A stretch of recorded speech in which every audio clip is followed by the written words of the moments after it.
shock. Oh my gosh, this is something that completely violates the intuition that I've always had. It's something that I said couldn't happen. From discrete space to Darwinian evolution to entropy and the second law, Stephen Wolfram's computational view of the universe makes claims about all of these in a unified fashion. Today's episode is a treat. If you're a fan of this channel, Theories of Everything, then you're likely someone who enjoys surveying large swaths of lessons from disparate fields, attempting to see how they all relate and integrate. Same with me, Curt Jaimungal. Now today, Stephen Wolfram outlines how this polymathic disposition has helped him solve, to his satisfaction, some of the major outstanding problems in fields as diverse as computer science, fundamental physics, and biology. This is a journey through his life in science where I tease out the lessons he's learned throughout his career and how you can apply them yourself if you also want to make contributions. I was honored to have been invited to the Augmentation Lab Summit, a weekend of events at MIT last month, hosted by MIT researcher Dunya Baradari. The summit featured talks on the future of biological and artificial intelligence, brain-computer interfaces, and included speakers such as the aforementioned Stephen Wolfram and Andreas Gomez-Emelson. Subscribe to the channel to see the upcoming talks. Stephen, welcome. Thank you. It's a pleasure. How does one do good science? It's an interesting question. I mean, I've been lucky enough to have done some science I think is fairly interesting over the course of years. And I wonder, how does this happen? And I look at kind of other people doing science and I say, how could they do better science? I think the first thing to understand is, when does good science get done? And the typical pattern is some new tools, some new methodology gets developed, maybe some new paradigm, some new way of thinking about things. And then there's a period when there's low-hanging fruit to be picked. Lasts maybe 5 years, maybe 10 years, maybe a few decades.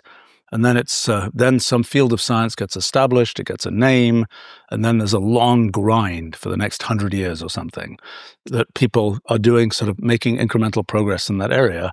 And then maybe some new methodology gets invented, things liven up again, and one has the opportunity to do things in that period. I have been lucky in my life because I've kind of alternated between developing technology and doing science, maybe about 5 times in my life. And that cycle has been very healthy. It wasn't intentional, but it's been worked out really well because I've spent a bunch of time developing tools that I've then been able to use to do science. The science shows me things about how to develop more tools, and the cycle goes on, so to speak. So I've kind of had the opportunity to have first dibs on a whole bunch of new tools because I made them, so to speak. And that's let me do a bunch of things in science that have been exciting and fun to do. I mean, I think a bunch of science I've done, I was realizing recently that it's also a consequence of sort of a paradigmatic change. This idea, taking the idea of computation seriously. And by computation, the fundamental thing I mean is you're specifying rules for something and then you're letting those rules run, rather than saying, I'm going to understand the whole thing at the beginning. It's kind of a more starting from the foundations point of view. Well, what I realized actually very recently, and it's always surprising how long it takes one to realize these sort of somewhat obvious features of history of science, even one's own history, is that, I've been working on a bunch of things in fundamental physics and foundations of mathematics, foundations of biology, a bunch of other areas where I'm looking at the foundations of things, using a bunch of the same kinds of ideas, the same kinds of paradigms.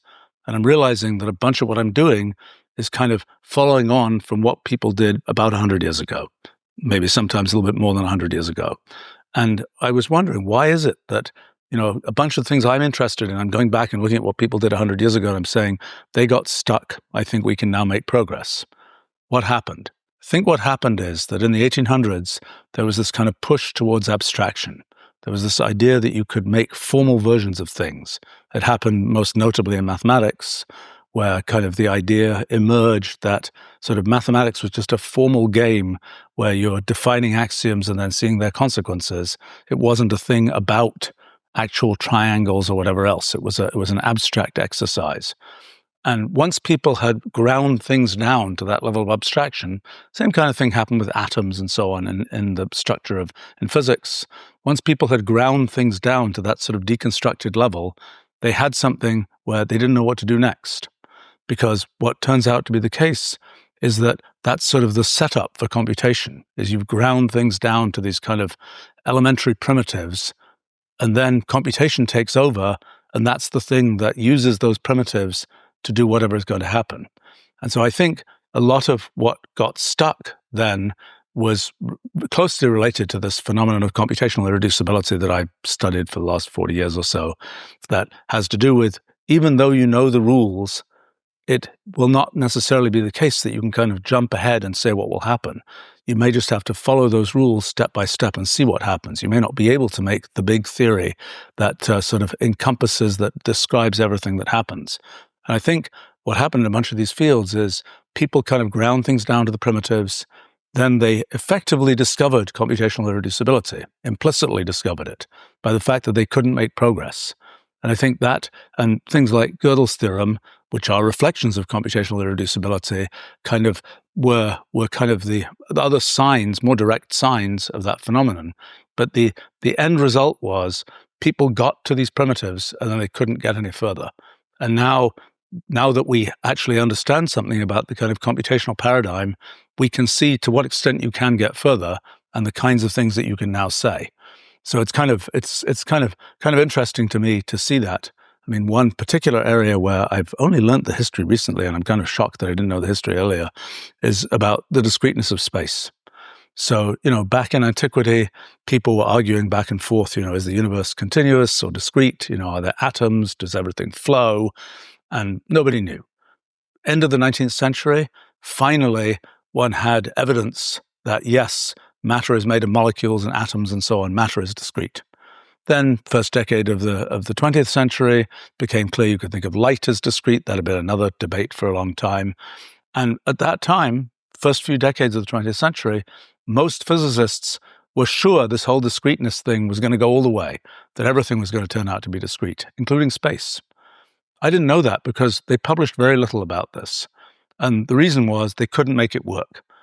After relativity came in, it was like, how do we make something that is like space, but is capable of working like relativity says space should work? And it was also somewhat confused by the idea of space-time and the similarities between time and space, which were more mathematical than physical, really. That kind of confused the story.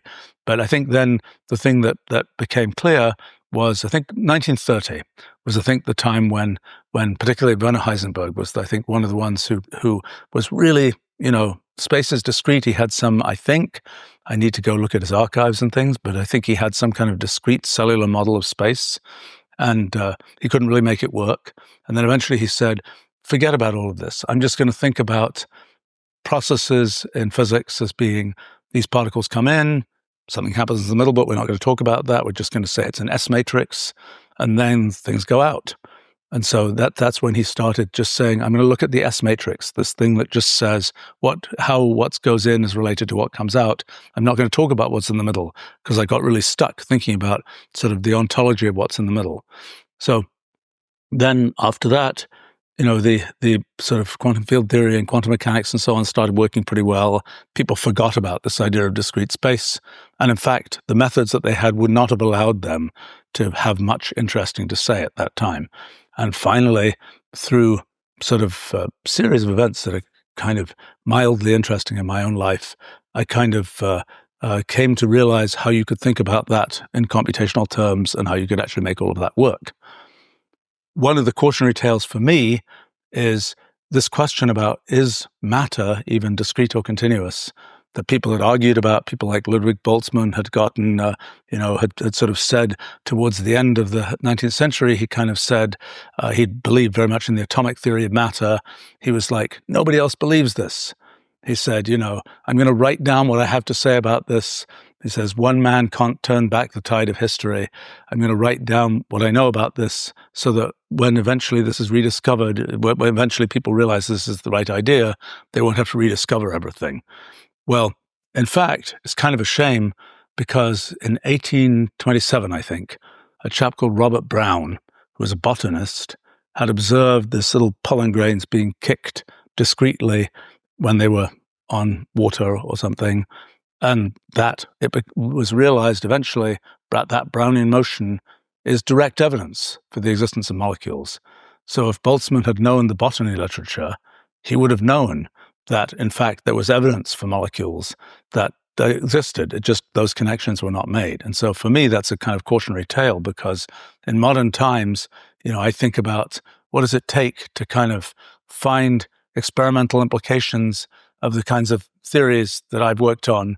And, some of those things are difficult. And it's like, well, it might be 200 years until we can do this kind of investigation, or it might cost, $10 billion to set up this giant space-based thing. But it might also be the case that, in fact, somebody in 1972 observed exactly a phenomenon that is the thing that would be what I'm looking for. And in fact, one of the things that's kind of ironic, and I've seen this a bunch of times in my career in science, is that when people don't kind of have a theory that says how an experiment should come out, and they do the experiment, and the experiment comes out differently from the way they expected, they say, "I'm not going to publish this. This must be wrong." And so a lot of things which later on one might realize were, when you have a different theory, one might realize, gosh, that experiment should have come out a different way. It got hidden in the literature, so to speak, which is, this is a feature of the kind of institutional structure of science, but it's something where, if one's lucky, somebody would have said, sort of done the honest experiment and just said, this is what we found. And, even though this doesn't agree with the theory that so far we understand, so to speak. And so I've actually been using LLMs quite a bit to try and do this kind of thematic searching of the scientific literature to try and figure out whether you could save the $10 billion, not do the experiment now, but just use the thing that already got figured out. But, I think in terms of, my efforts to do science, as I was saying, I think one of the things that is sort of a critical feature is methodology, and when new methodologies open up. And, I've been kind of lucky to be alive at a time when kind of computation and computers first make it possible to do kind of experiments with computers, so to speak. And, that's it. I built lots of tooling to be able to do that. But I think the thing that's always interesting about doing computer experiments, and particularly this is a consequence in the end of this whole computational irreducibility idea, is almost every computer experiment I ever do comes out in a way that I didn't expect. In other words, I'll do something, been doing some things even in the last week or so on a particular domain where, I've got some theory about how it will come out. And if I didn't have any theory about how it would come out, I wouldn't do the experiment. First point is the experiment has to be easy enough for me to do that on a whim I can do the experiment. It can't be the case that I've got to spend a month figuring out how to do the experiment, because then I've got to be really sure about why it's worth doing. It's got to be something where the tooling is such that I can do the experiment easily. I happen to have spent the last 40 years building that tooling, and, it's available to everybody else in the world too. But as far as I'm concerned, I'm the number one user of, Wolfram language and so on. As far as I'm concerned, I doubt I'm the person who uses it the most of everybody out there. But I'm the user I care about the most, so to speak. It's a very nice thing to be able to take an idea that I have and be able to quickly translate that into something where I can, make it real and do an experiment on it. So I have to have some idea about what's going to happen, otherwise I wouldn't do the experiment.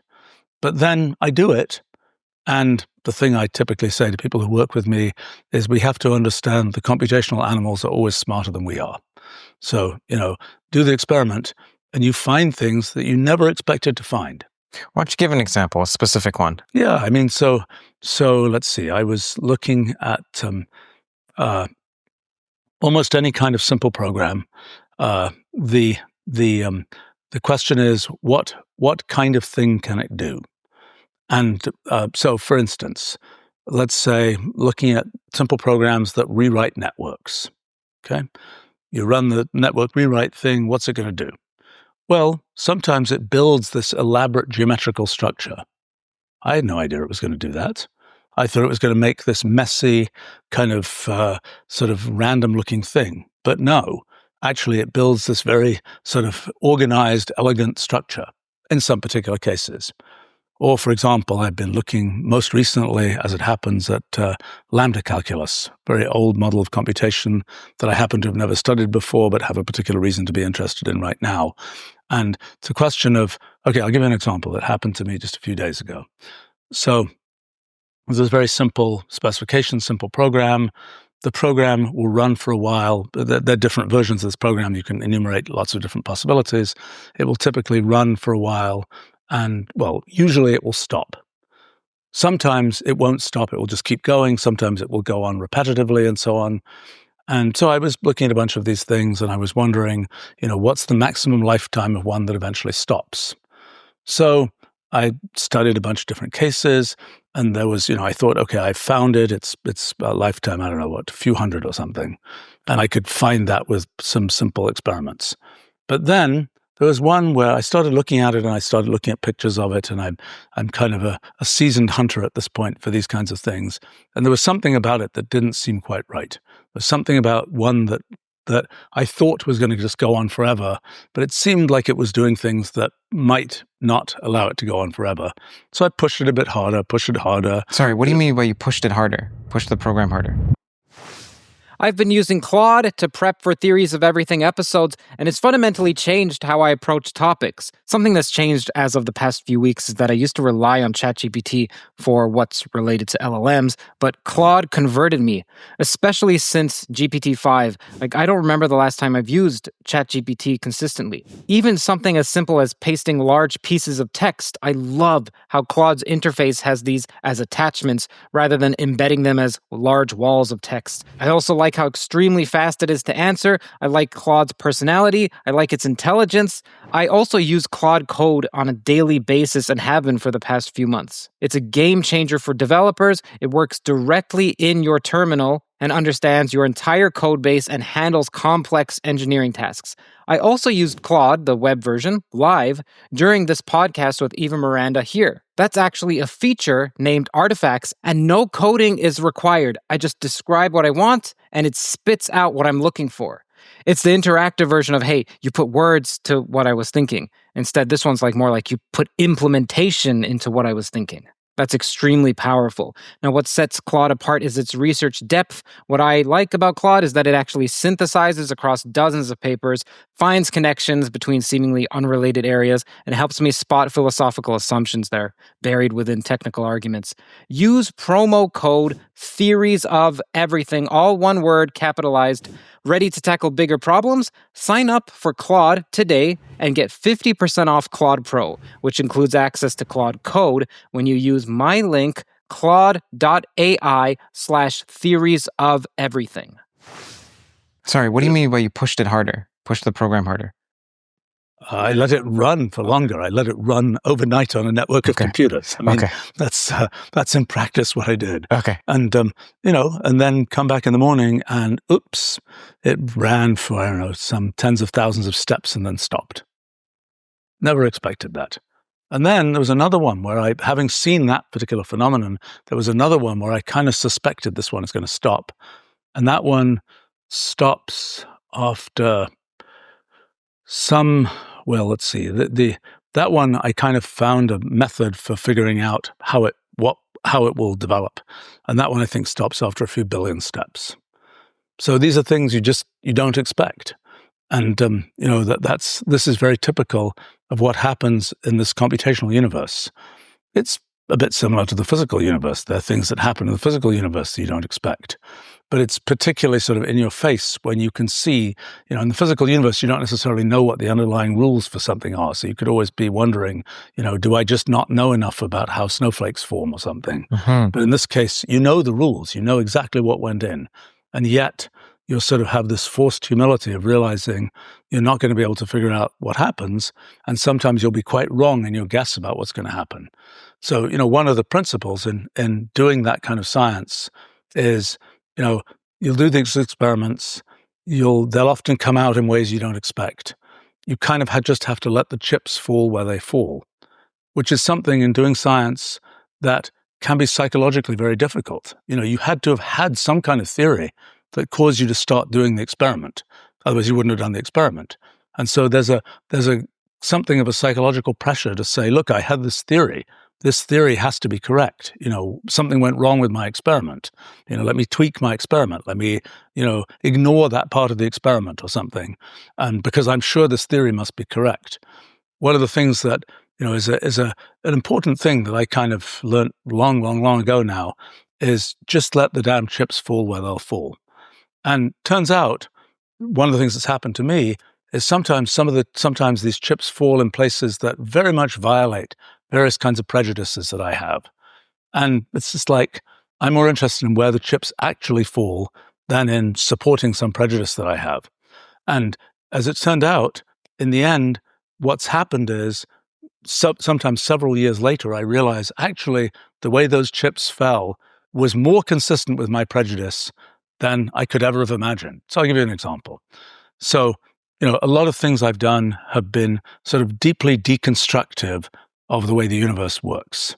That is, they're very non-human interpretations of what goes on in the universe and so on. They're very, the universe is some giant hypergraph of things. It's a very kind of humanly meaningless object. It doesn't have sort of a resonance with kind of our human sensibilities and so on. It's deeply abstract, sort of deeply deconstructed in a sense. And yet, as a person, I'm quite a people enthusiast. I like people. I find people interesting. I work with people. I have a company full of people and so on. And so for me, it was always something of a conflict that on the one hand, I'm interested in people. On the other hand, the things I'm doing in science are deeply deconstructive of anything sort of human about what's going on in science. And that was the situation in my world for a couple of decades. And then I realized more recently that the nature of the observer is actually critical in the end. In the end, sort of the ideas about the Ruliad and so on, the kind of entangled limit of all possible computations, that's sort of the ultimately deconstructed, dehumanized thing. But what you then realize, what I realized eventually, is our perception of the laws of physics depends critically on our nature as observers within the Ruliad. In other words, from going from a completely dehumanized view of science, that is this totally abstracted Ruliad, turns out the humans are actually really important in giving us the science that we have. So from, even though I was sort of unhappy in some sense of some sort of psychological prejudice, I was unhappy with the idea that everything is deeply dehumanized because I kind of like humans. In the end, a couple of decades later, I realized actually the humans are kind of much more at the center of things than I had ever expected. So that was kind of an interesting realization.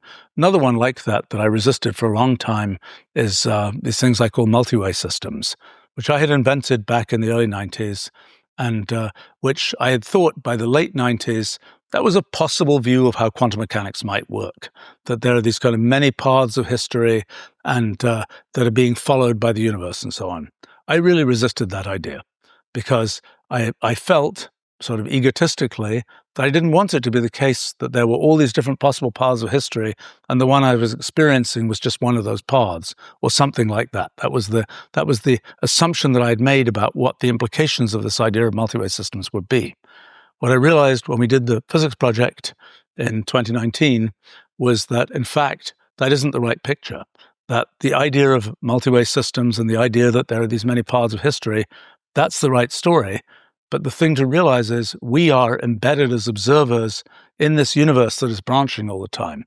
And the critical point then is that we are branching as well. So from this first sort of naive idea that when you have something where you have many branches of history, that our experience must just go down one branch, that's really not the right picture.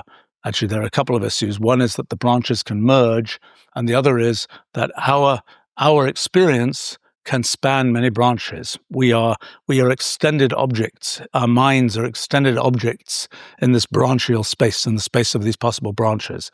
I didn't realize that until 2019.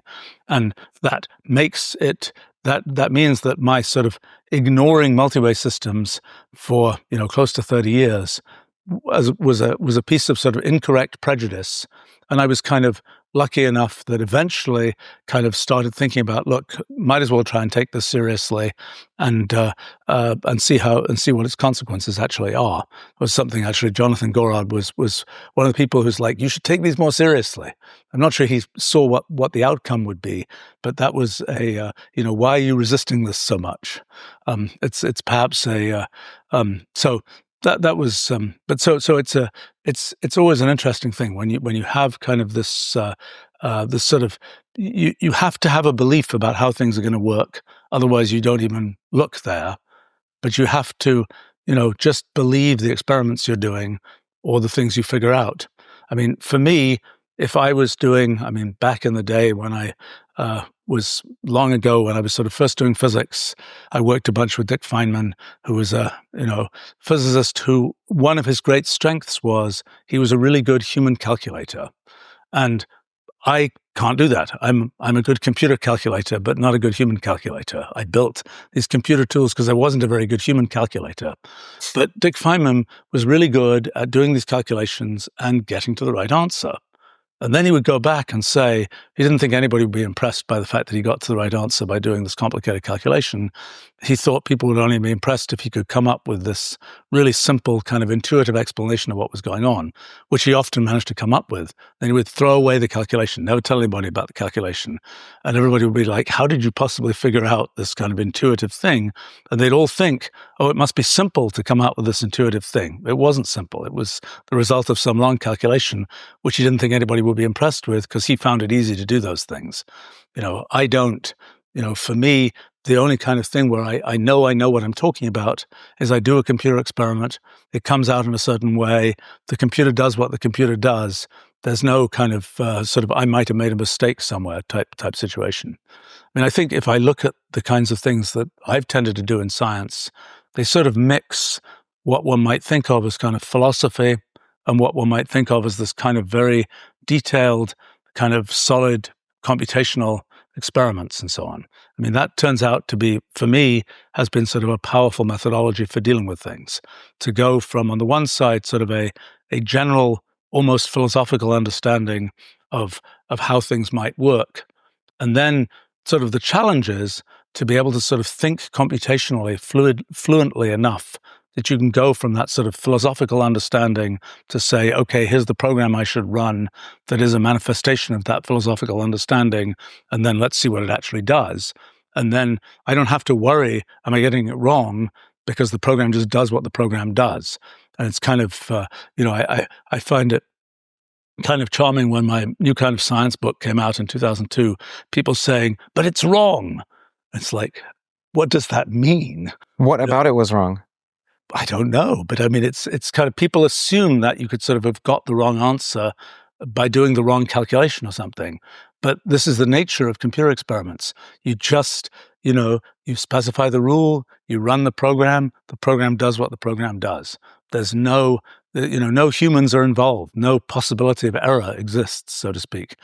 You can be wrong in the interpretation of what's happening.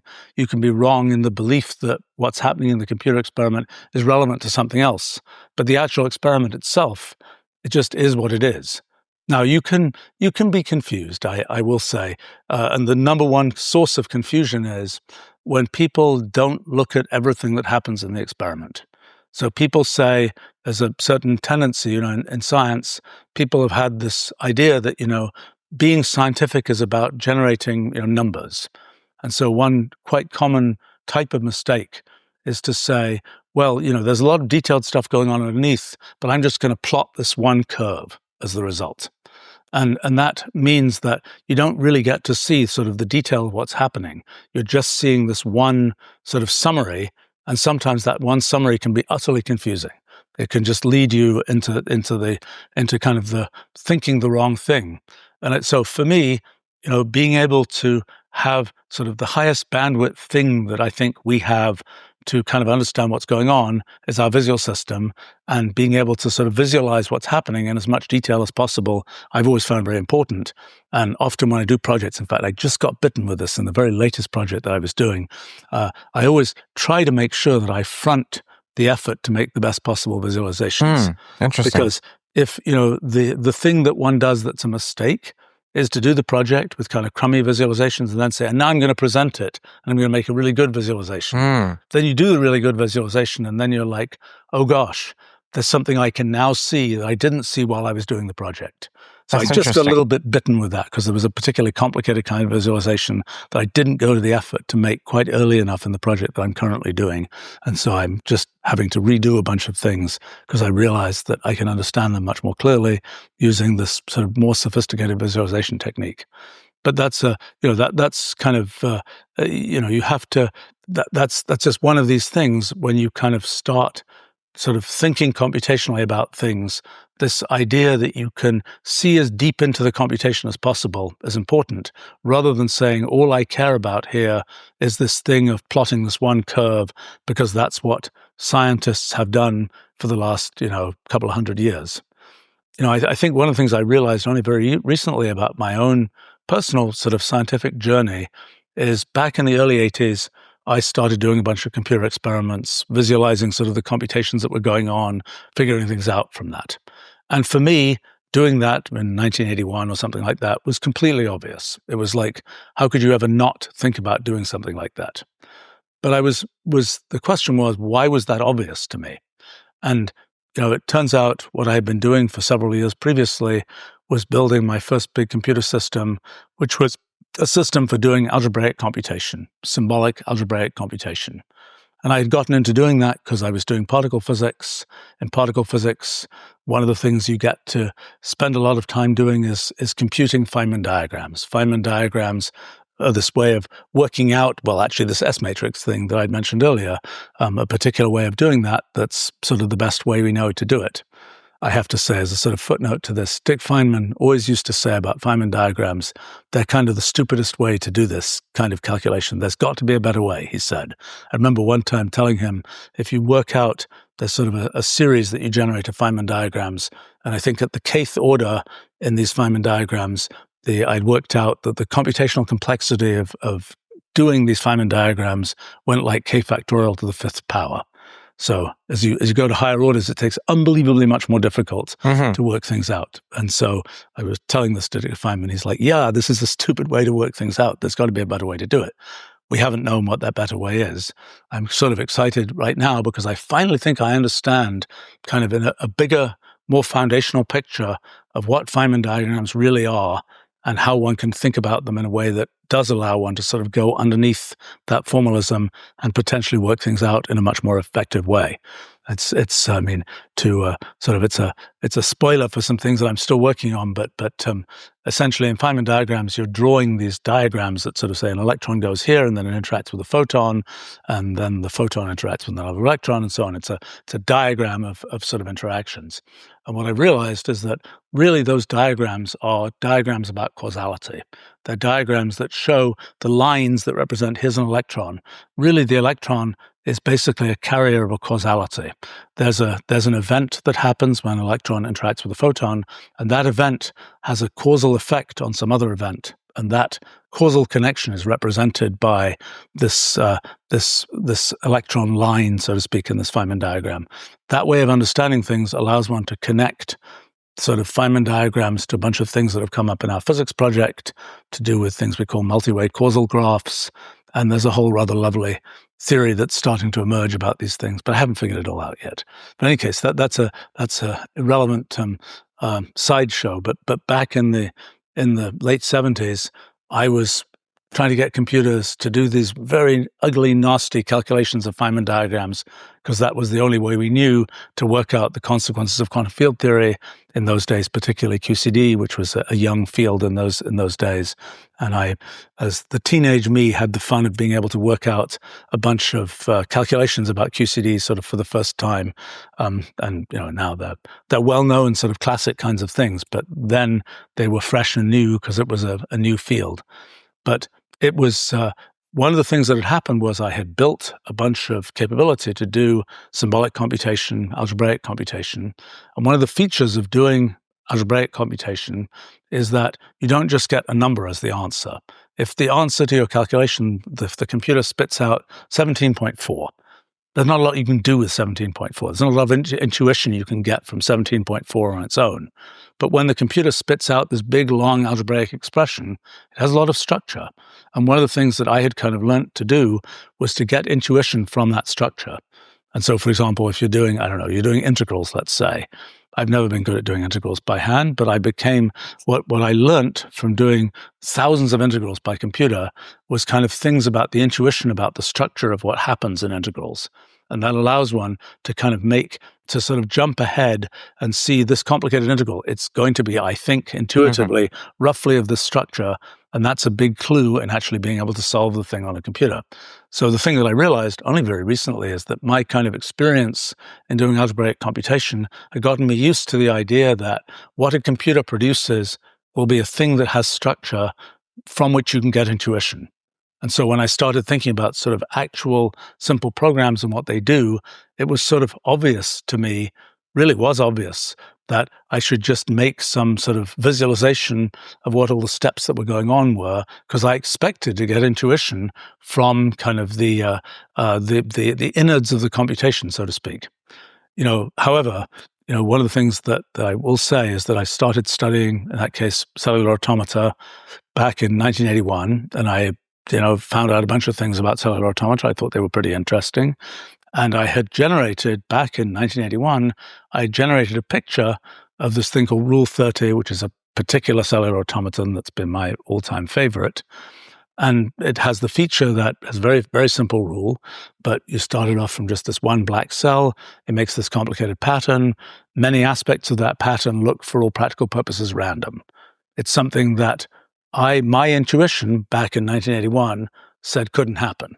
It said, if the rule was simple enough, there will be a trace of that simplicity in the behavior that's generated. And so when I generated a picture of Rule 30, I even put it into a paper I published, but I didn't really pay attention to it because my intuition was so strongly, nothing like that can happen.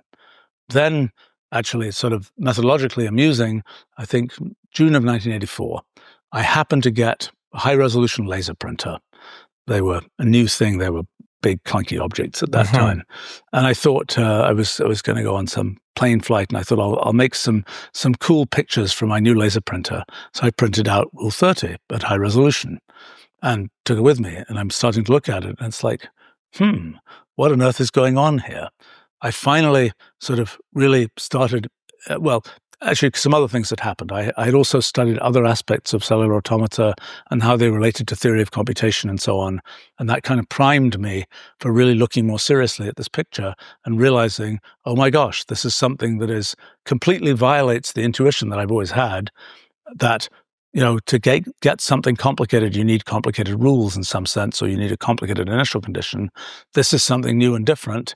And it is kind of amusing that I realized that it really, at that point, I was primed enough from the other things I'd studied, particularly about computation theory, that it only took a couple of days before I was like sort of telling people about, I was going to some conference, and actually I found recently there's a transcript of a Q&A session at that conference where I'm kind of talking as if I'd known it forever about, how Rule 30 works and so on. But actually, I'd only known it for 2 days. But an important point about that was, first of all, it's something I had kind of, quotes, discovered, but I had not understood. I had not internalized it. But to be able to internalize it required me to have built up a bunch of other context from studying, a bunch of things about cellular automata, a bunch of things about computation theory. Given that priming, I was able to actually understand this point about what Rule 30 is and what it means. Now, for example, this phenomenon of computational irreducibility, I'm now at sort of 40 years and counting since I came up with that idea, and I'm still understanding what its implications are for whether it's for, AI ethics or for, proof of work for blockchains or a whole bunch of different areas. I'm only now understanding, in fact, the thing that I've understood most recently, I would say, is that I think a lot of the story of physics is a story of the interplay between computational irreducibility and our kind of limitations as observers of the world. That it's something like, for example, the simplest case is the second law of thermodynamics, where kind of the idea is you've got a bunch of molecules bouncing around, and the second law says most of the time it will seem like those molecules get sort of more random in the configurations that they take on. And that's something people have wondered about since the mid-1800s. And I had wondered about it. It was one of the first things I got really interested in physics back when I was 12 years old or so, was this phenomenon of how does randomization happen in the second law?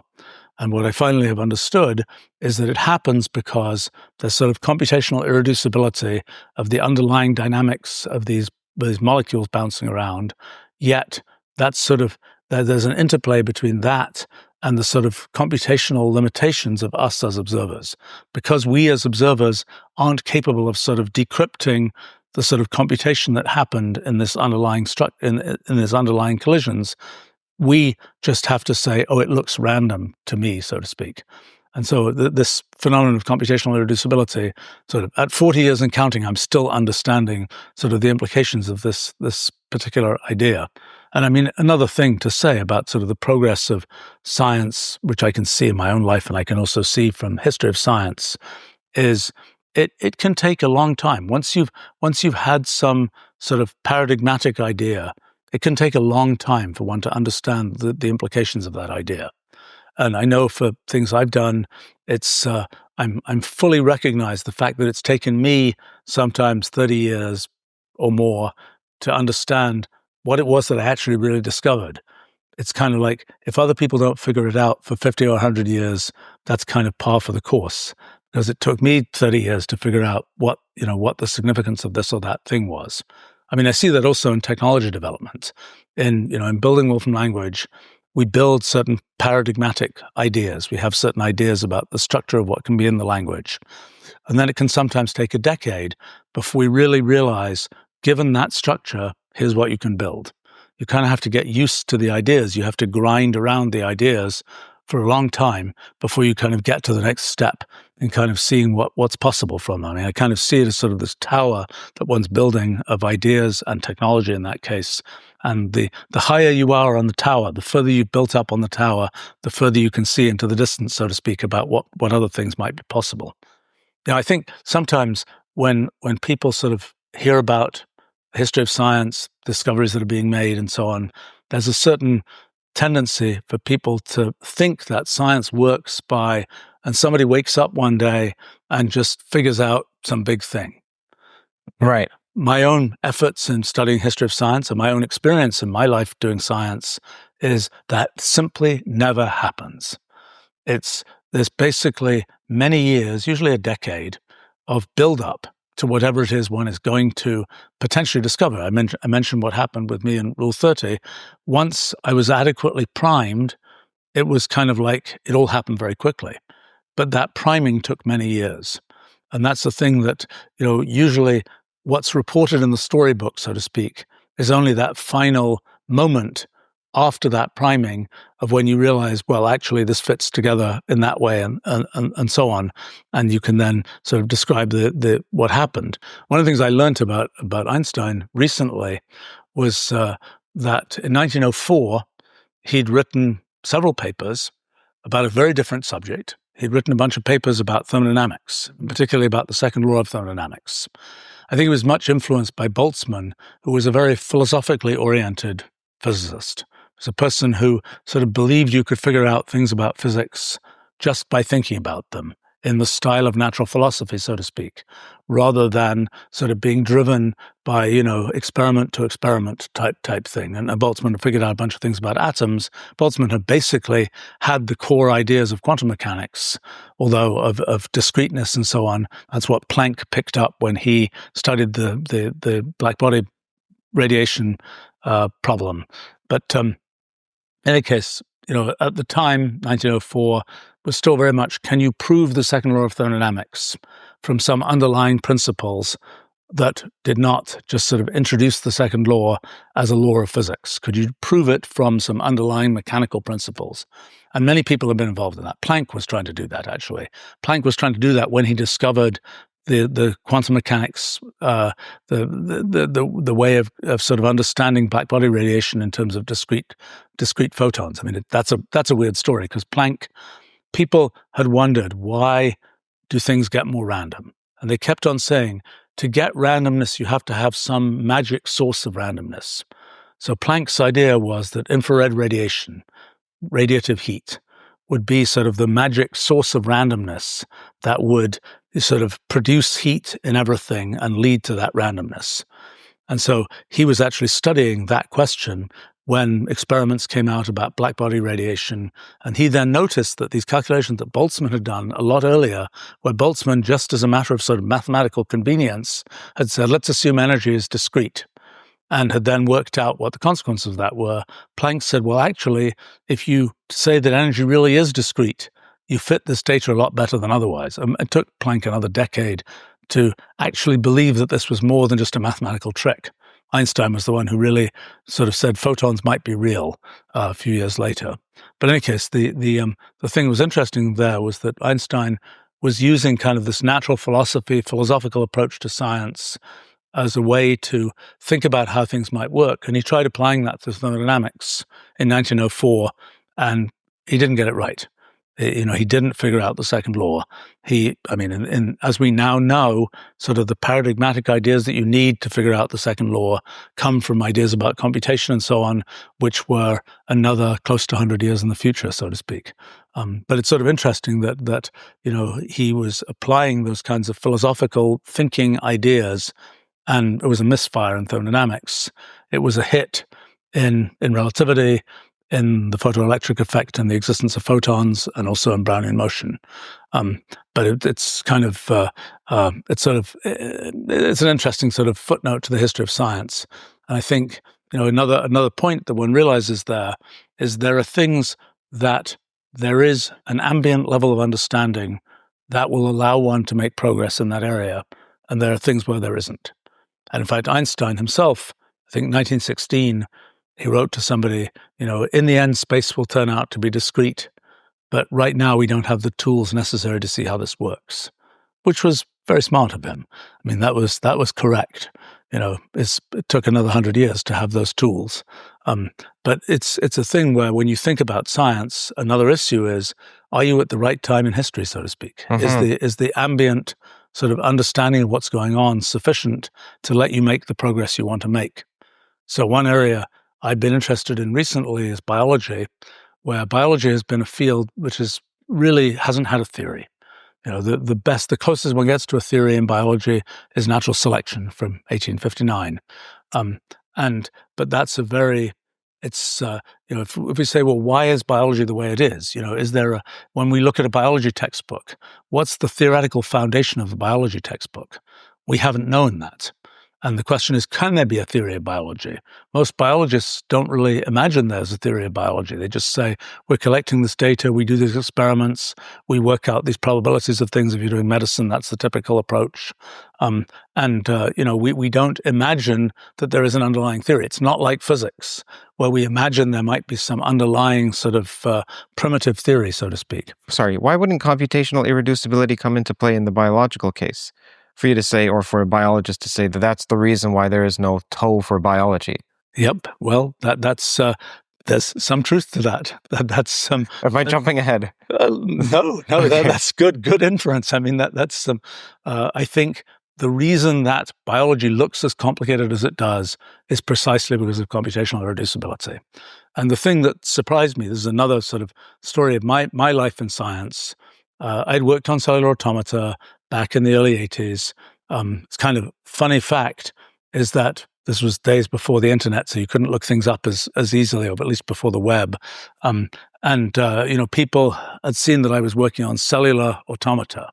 So I got invited to all the theoretical biology conferences because they figured this must be about, biological kinds of things. And it's kind of funny because I'm looking back now, I was kind of, the period in the 1980s was a time when there was sort of a burst of somewhat interest in theoretical biology. There'd been another one in the 1940s, and it kept on sort of dying off. But in the 1980s, there was something of a burst of interest.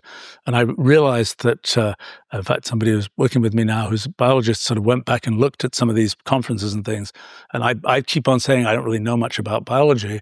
And he kept on saying, but you were there at all these key conferences. Wait, just a moment. It's one thing for you to be invited because of cellular automata. It's another thing for you to accept it. Why did you go? If you thought, hey, this is irrelevant. Oh, no, I didn't think it was irrelevant. I thought it was interesting. I just had a certain... I see. And when I talked about cellular automata there and talked about the way that cellular automata are relevant to things like the growth of organisms and so on, I thought it was interesting and other people thought it was interesting. And it turned into a whole sort of subfield of people studying things. But I didn't think, when it comes to sort of the foundations of biology and things like, why does natural selection work? I didn't think it had anything much. Well, I wasn't sure if it had anything to say about that. Back in the mid-'80s, I tried to see if it had something to say about that. I tried to see if you could take cellular automata, which have these definite little underlying rules. Those little underlying rules are a little bit like genomic sequences, so to speak, where the genome is specifying the rules for building an organism. So in a cellular automaton, you can think about it the same way. The underlying rules specify the rules for building these patterns that you make in cellular automata. So the obvious question was, could you evolve those rules like natural selection does? Could you make mutations and selection and so on those underlying rules? And could you see that produce some sort of interesting patterns of growth? So I tried that in 1975. I didn't find anything interesting. Do you mind explaining how you tried that? Because look, the way that it works with cellular automata like Rule 30 is you have some grid. How long is the grid? Maybe 30, 40? No, it's an infinite grid. Okay. So you have some grid, and then you have some rules, but at no point do you change the rules. That's correct. Okay. So even if you were to change the rules, are you changing the rules for only finite parts of the grid? No. This is saying, instead of looking...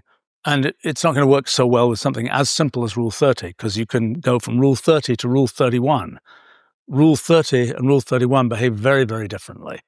By the time you're dealing with sort of Rule a billion and one potentially doesn't behave really that differently from Rule a billion, because many of the cases in the rule is saying, if you see right near where you are, if you see, cells red, green, white, then make this.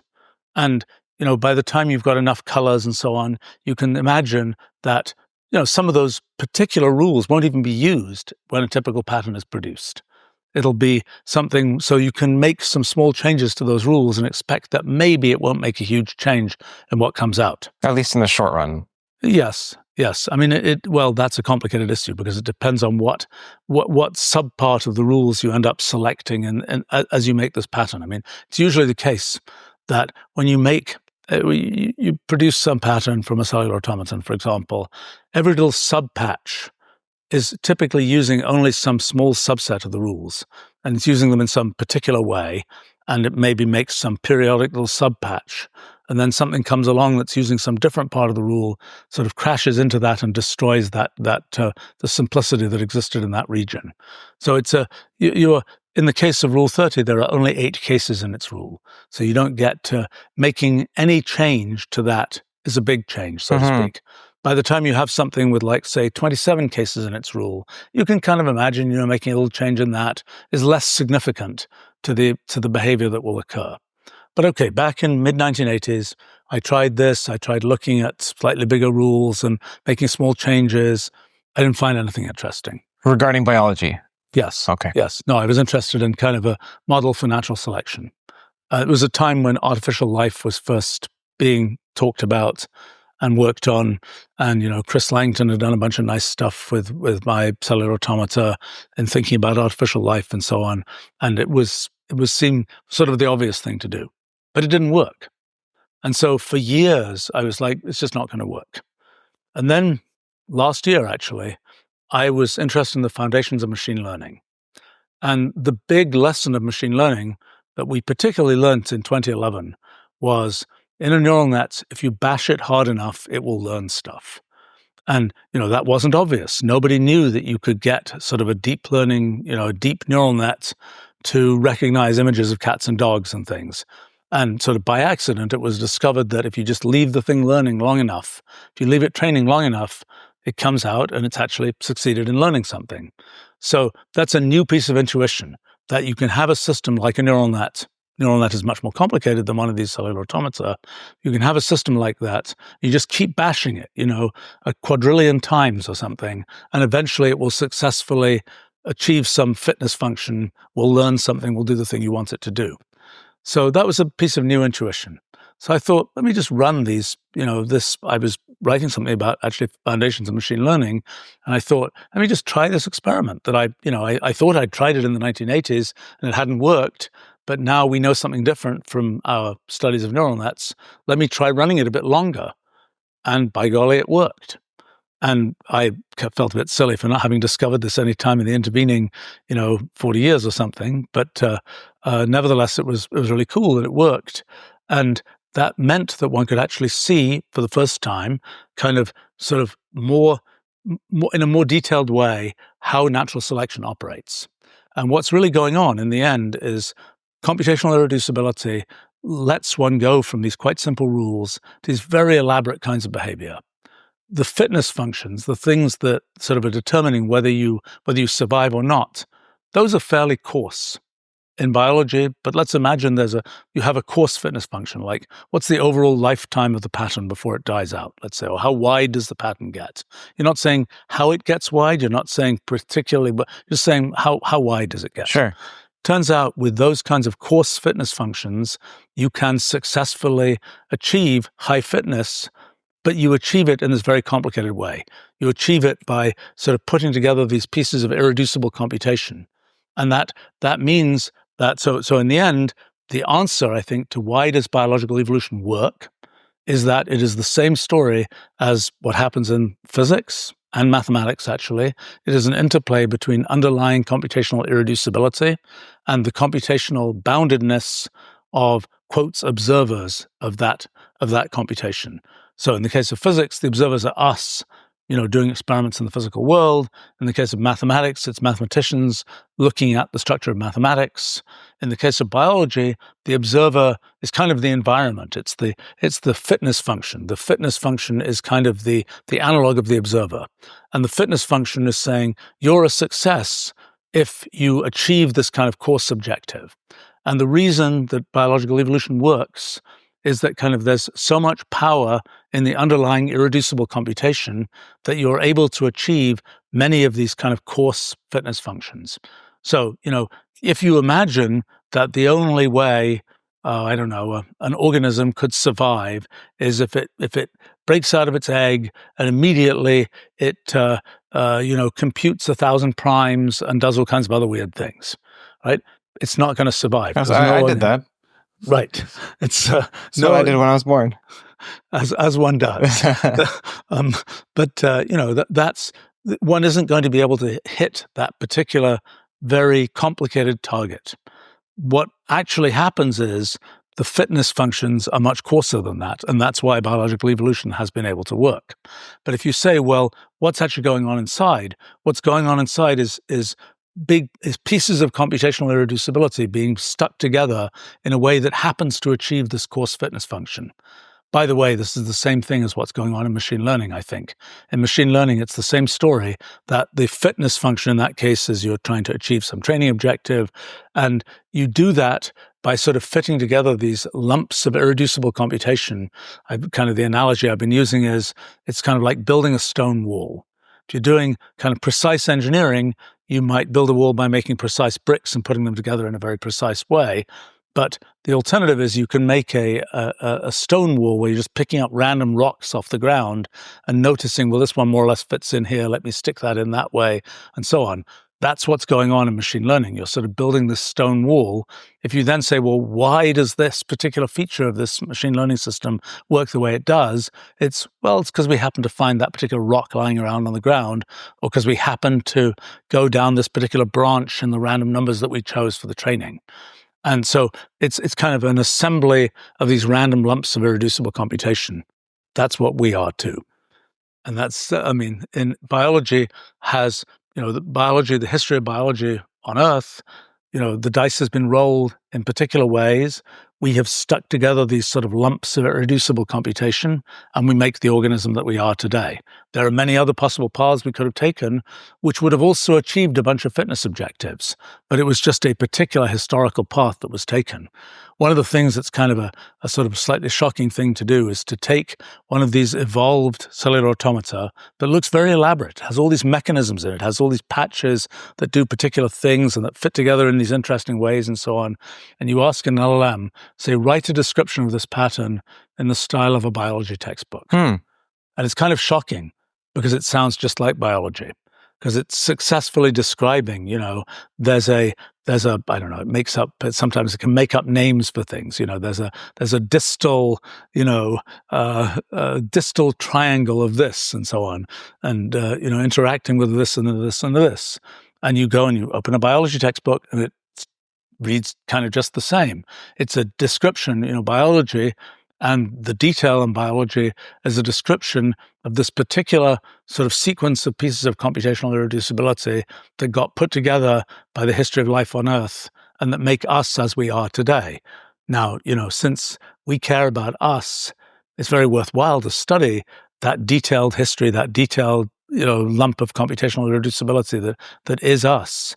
But if you want to make a more general theory of biology, it better generalize beyond the details of us and the details of our particular history. And the thing that I've been doing actually most recently is I think we are at the beginnings of finding a way to talk about sort of any system that was adaptively evolved. So in the case of if we look at all possible rules that could be going on in biology, many of those rules won't be ones that would have been found by adaptive evolution with coarse fitness functions. So a way to think about this. So the thing, we look at sort of what is biology doing? Biology is, if nothing else, a sort of story of bulk orchestration of molecular processes. There are all these, one might have thought at some time in the past that biology is sort of just chemistry. And by that I mean, in chemistry, we sort of imagine we've got liquids and so on, and they just have molecules randomly bumping into each other. But that's not what biology mostly seems to be doing. Biology is mostly a story of detailed assemblies of molecules that orchestrate, this molecule hooks into this one and then does this, and et cetera, et cetera, et cetera. And sort of discoveries in molecular biology keep on being about how orchestrated things are, not how this molecule randomly bumps into this other molecule. It's sophisticated. Yes, but it also has this sort of mechanism to it. It has it's not just random collisions. It's this molecule is guided into doing this with this molecule and so on. It's a big tower of things, a bit like in these evolved cellular automata, which also do what they do through this big tower of detailed sort of applications of rules and so on. But so what I'm interested in is to have a theory of bulk orchestration. That's something that can tell one about what happens in any system that is sort of bulk orchestrated, which can include things like a microprocessor, let's say, which has, its own sort of complicated set of things that it does. A microprocessor is not well described by the random motion of electrons. It's something different from that. But what is it? What can you, and does that theory that you make of the microprocessor depend on the details of the engineers who designed it? Or are there necessary features of any system that has been built to achieve certain coarse-grained purposes? So I'm going down this path. We're not there yet. I mean, the sort of, in physics, the idea of statistical mechanics is an idea a bit like this. Because the idea of statistical mechanics is, once you have enough molecules in there, you can start making conclusions just by looking at sort of averages based on what all possible configurations of molecules are like, without having to have any details about the particulars of, these collisions and those collisions and so on. So it's the sort of the statistics wins out. The there's lots of stuff there is more important than the details of what each of the pieces of stuff does. In the case of biology, there's one additional thing you seem to know, which is that the stuff you have has rules that were subject to some kind of adaptive evolution. And even though we don't know what the purpose was, when people use sort of natural selection as a theory in biology, they look at some weird creature and they say, it is this way because. And sometimes that because is less convincing than other times, but that's been the model of how one makes a theory in biology. And so I think this is what I'm interested in is there a theory that's independent of what the because is? Just that there is a because is that there is some coarse-grained fitness that's achieved.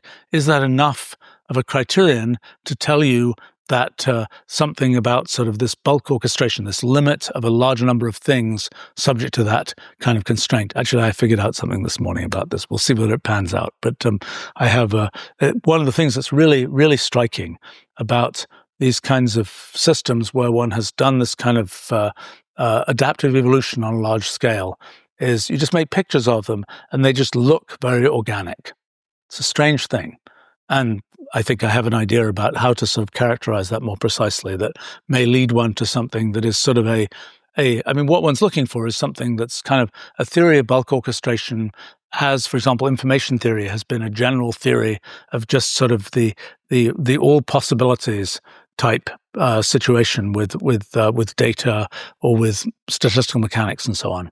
So, this is, but sort of it's interesting methodologically, perhaps, when I'm working on something like this. It's an interesting, for me, it's an interesting mixture of thinking quite sort of philosophically about things and then just doing a bunch of experiments, which often will show me things that I absolutely didn't expect. And I suppose there's a third branch to that, which is doing my homework, which is, okay, so what have other people thought about this? And that what I found is that, when I try and learn some field, I often spend years kind of accumulating knowledge about that field. And I'm lucky enough I bump into the world experts on this field from time to time, and I'll ask them a bunch of questions. And usually I'll be kind of probing the foundations of the field. And one of the things I learned about sort of doing science is you might think, the foundations of a field are always much more difficult to make progress in than some detail, high up in the tree of that field. This is often not the case, particularly not if the foundations were laid down 50 or 100 years ago or something. Because what's happened is, what you discover is when you talk to the people who are sort of in the first generation of doing that field of science, and you say, well, what about these foundations? They'll say, good question. We wondered about that. We're not sure those foundations are right, et cetera, et cetera, et cetera. Now you go 5 academic generations later, and people will say, of course those foundations are right. How could you possibly doubt that? It just becomes they're building on top of this, this thing that's far away from the foundations. Well, often the foundations are, in a sense, very unprotected. Nobody's looked at them for decades, maybe longer. And often the ambient methodologies that exist have changed completely. In modern times and things I've done a lot, sort of the computational paradigm is the biggest such change. And then you go look at these foundations and you realize, gosh, you can actually say things about these foundations, which nobody has even looked at for ages because they were just building many layers above those foundations. And so I think that's been one of the things I've noticed, and it's one of the, for people who are sort of doing science and they want to make some progress in some particular area, it's like, well, what is the foundational question of this field? And, sometimes people will sometimes have to think about that quite a bit. What really is the question that we're really trying to answer in this field foundationally, not the thing that is the latest thing that the latest papers were talking about and so on, but what it really is the foundational question. And then you say, well, can you make progress on that foundational question? And quite often the answer is yes. And even the effort to figure out what the foundational question is often very useful. But by the way, when you do make progress on a foundational question, the trickle down into everything else is dramatic. Although often the stream trickles in a different area than the existing stuff had been built. So in other words, you make progress on the foundations, and now there are new kinds of questions about that field that you get to be able to answer, even if the existing questions you don't make very much progress on. They've been well worked out by the existing foundations. You make new foundations, you can kind of answer a new collection of questions. So I think that's a sort of a typical pattern. And for me, kind of this effort, I tend to try and sort of ambiently understand some field for a while, and then I'll typically form some hypothesis about it. Hopefully I'll be able to turn it into something kind of computational, and then I can do the experiments. I can know that I'm actually getting the right answer and so on. And then I try and go back, and often at that point I'll try and understand how does this relate to what people have thought about before. And sometimes I'll say, wow, that's a great connection. This person had figured out this thing, 50 years ago that, was pretty close to what I was talking about now. I mean, like the idea of computational irreducibility, for example. Once you have that idea, you can go back and say, well, when did people almost have that idea before? Like Newton, for example, had this statement that, he'd worked out celestial mechanics and calculus for the motion of planets. And he made this statement that, what did he say? He said something like, to work out the motions of all these different planets is beyond, he said, if I'm not mistaken, the force of any human mind. So he had figured out that there would be, even though in principle he could calculate the motions of these planets, he very diplomatically said it was, in his time, it was beyond the force of any human mind. The force of, the mind of God would be capable of working it out because, after all, the planets were moving the way they were moving. But that was sort of an interesting precursor that you can go back and see that already, he was thinking about those kinds of things. But sometimes, and sometimes you find that people just utterly missed something that later seems quite obvious. Like, for example, one of the things in physics is the belief in space-time, the belief that time is something very similar to space, which is something that's been quite pervasive in the last 100 years of physics, and I think is just a mistake. I think Einstein didn't really believe that. The person who brought in that idea was Hermann Minkowski in 1919, who kind of noticed that this thing that Einstein had defined, this kind of distance metric, the proper time, was, t squared minus x squared minus y squared or whatever, minus z squared. And Minkowski was a number theorist, and he'd been studying quadratic forms, sums of things with squares in them and so on. He's like, this is a quadratic form. It's so great. And look, time enters into this quadratic form just like space. Let's bundle these things together and talk about space-time. And I think that was, as I say, I think that was a mistake. I think that misled a lot of people. I think my own view, and which is pretty, I think it's clear that this is the way things work, is that sort of the nature of space as kind of the extent of some data structure, effectively, some hypergraph, for example, that the nature of that is very different from the kind of computational process that is the unfolding of the universe through time. The fact that those things seem very different at first, it's then a matter of sort of mathematical derivation to find out that relativity works and makes them enter into equations and things together, but that's not their underlying nature. But in any case, it's a thing where in that particular case, it was, that was a thing where when you go back and look at the history, you say, why do people believe in space-time? Why do people believe that space and time are the same kind of thing? You eventually discover that piece of history and you say they went off in the wrong direction. Sometimes you're like, wow, they figured it out. They really were in the right direction, or they were in the right direction, but they didn't have the right tools or whatever else. And for me, that's a very important grounding to know that I know what I'm talking about, so to speak. Like recently, I was studying the second law of thermodynamics. I finally think, after sort of 50 years of thinking about it, that I finally nailed down how it really works and how it sort of arises from this kind of interplay between computational irreducibility and our nature as observers. And I was like, let me really check that I'm actually getting it right. And, I'd known about the second law for a very long time. And the second law is one of these things which in a textbook, you'll often see the textbook say, oh, you can derive that entropy increases. You say, well, actually, you can flip around this argument and say that the same argument will say that entropy should decrease. And my favorite is the books where the chapter ends, this point is often puzzling to the student. It's been puzzling to everybody else too. But, the question was, why did people come up with the things they came up with in this area? And so I went and kind of untangled the whole history of the second law, which I was surprised nobody had written before. Although after I figured it out, I wasn't as surprised because it's really complicated. And it requires kind of understanding various points of view that people had that are a little bit tricky to understand. But I think, in the end, I feel very confident that, how what I've figured out fits into what people have known before, what people have sort of been able to do experiments on and so on. And that's that for me is an important sort of step in the kind of the philosophy, the computational experiments, the homework, so to speak. I find that, if I study some field and I'm like trying to read all these papers and so on, and it's a complicated field with lots of complicated formalism, I find it difficult to absorb all that stuff.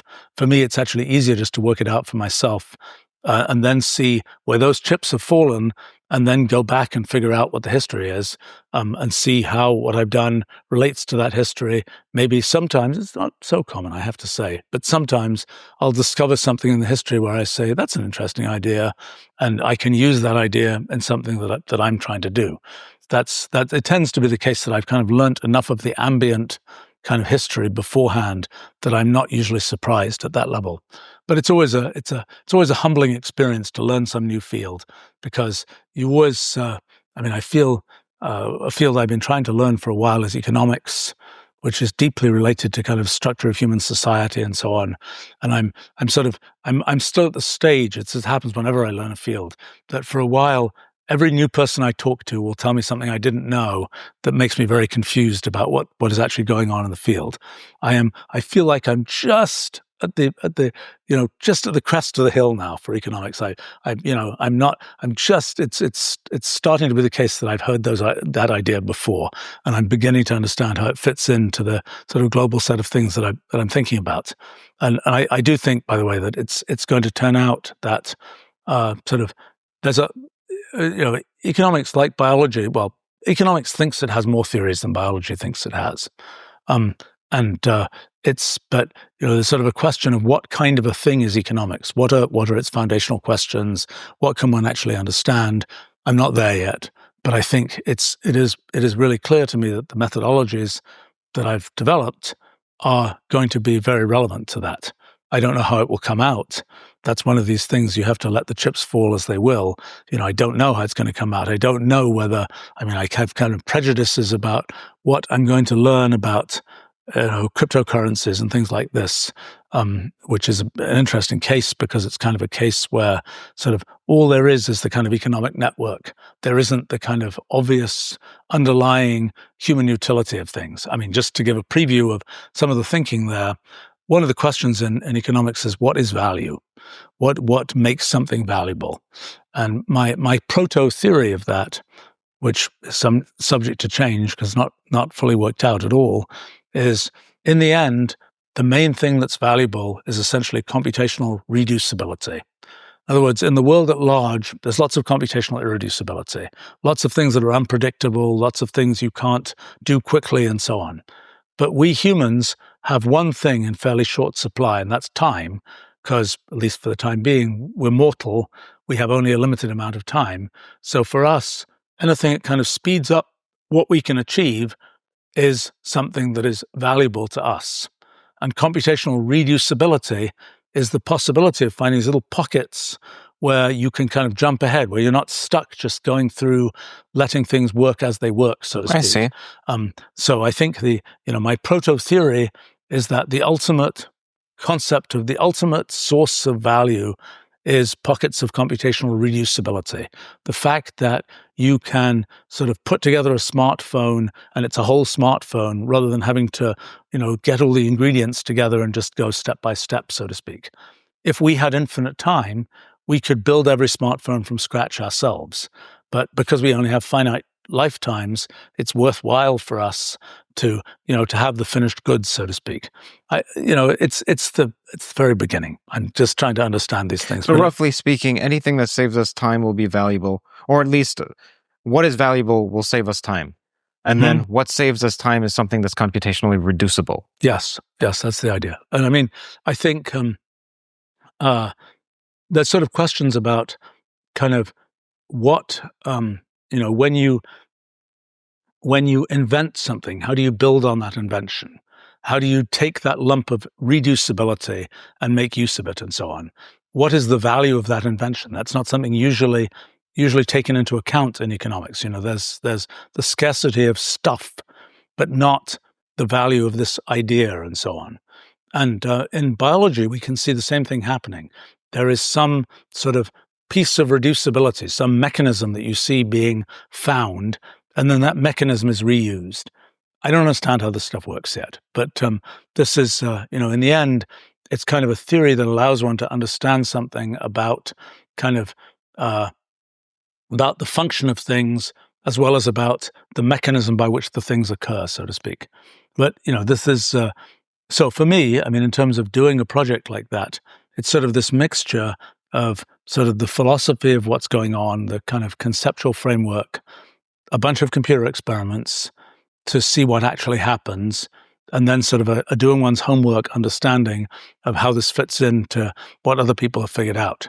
And it's a thing that I've done for the last 30 years or so now is, in academia, it's often like you write a paper and then you're like, get some citations, let's boom, boom, boom. This is whatever.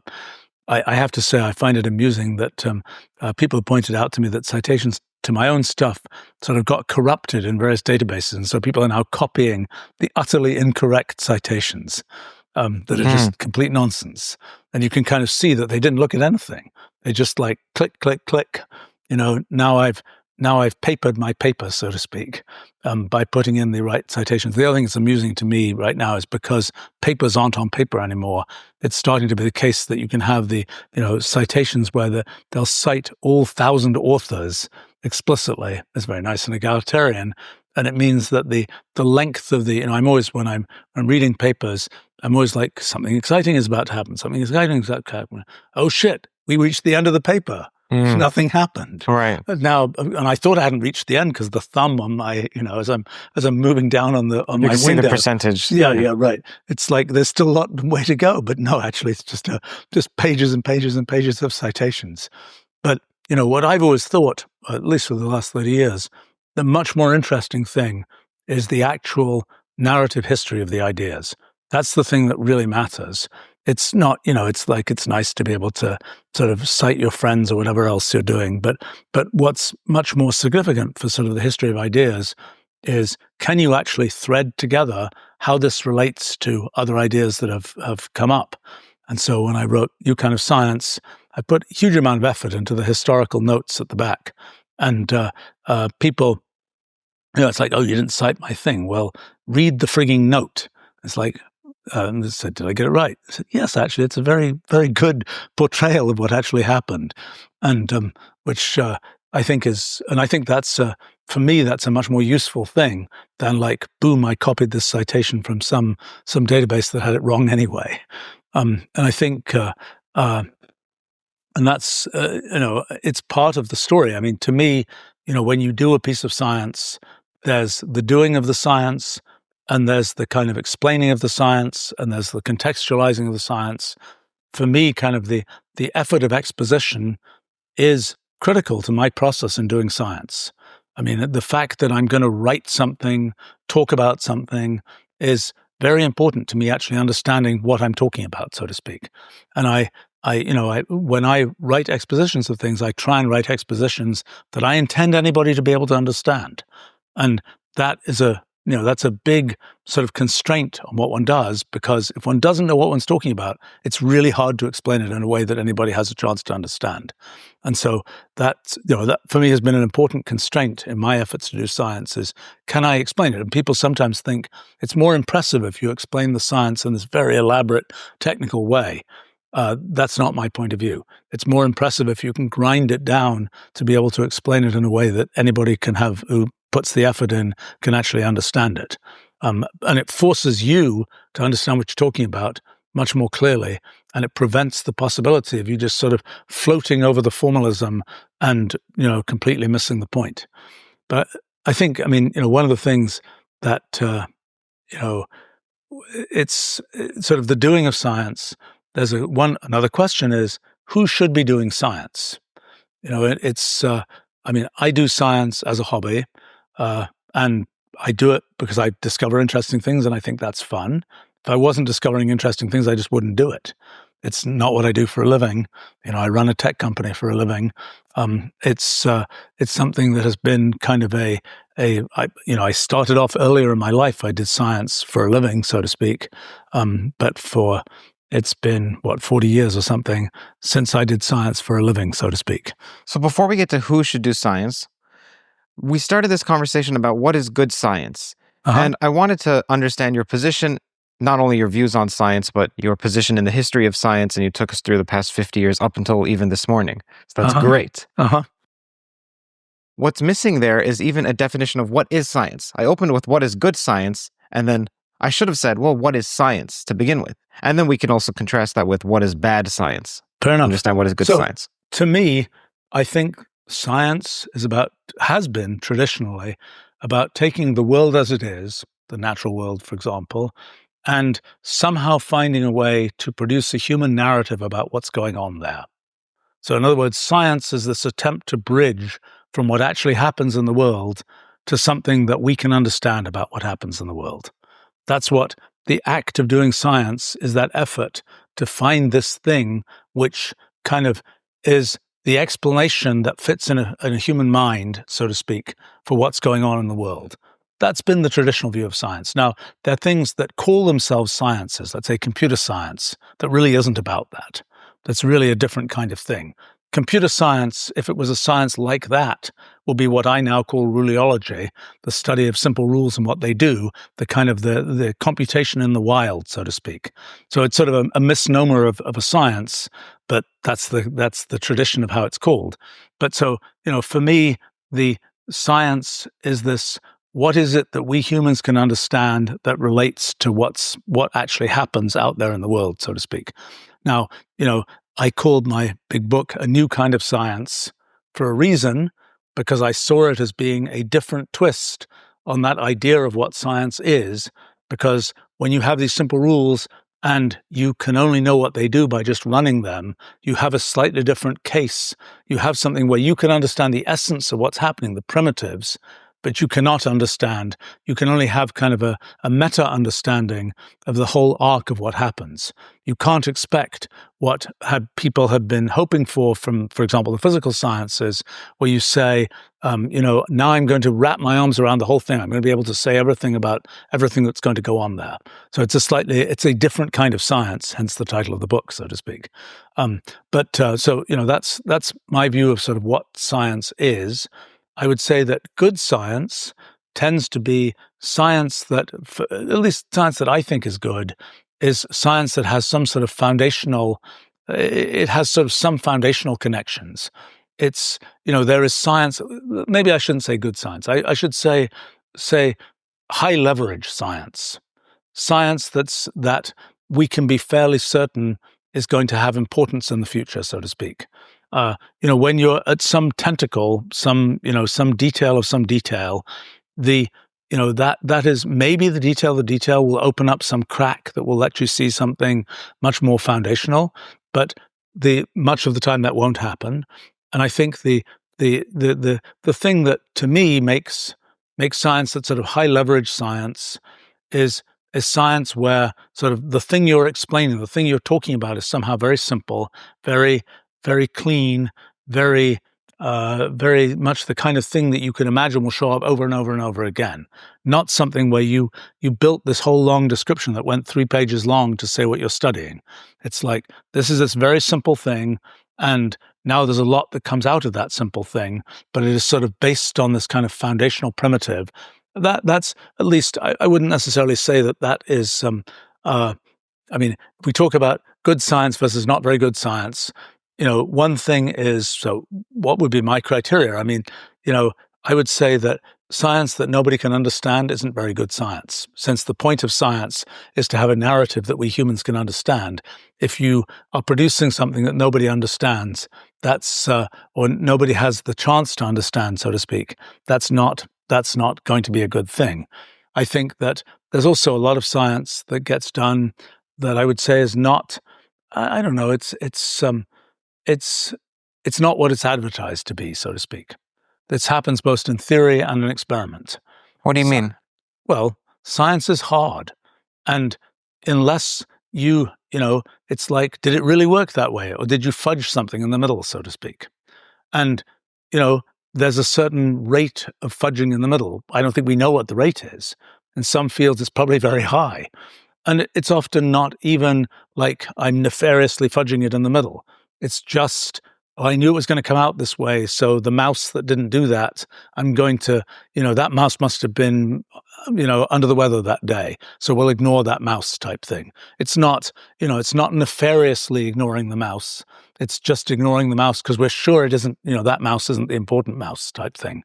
And I think that I know when I was doing particle physics back in the late 70s, what a formative experience for me was a calculation I did from QCD about some particular particle interaction, charm particle production in proton-proton collisions. Okay, so I had worked out it will happen at this rate. There was an experiment that said no such thing was observed at a rate, I don't remember what it was, 5 times below what I said it should happen at. And so if you are the official, scientific method operative, you say, well, then my theory must be wrong. Well, I didn't think the theory was likely to be wrong because it was based on sort of pretty foundational things.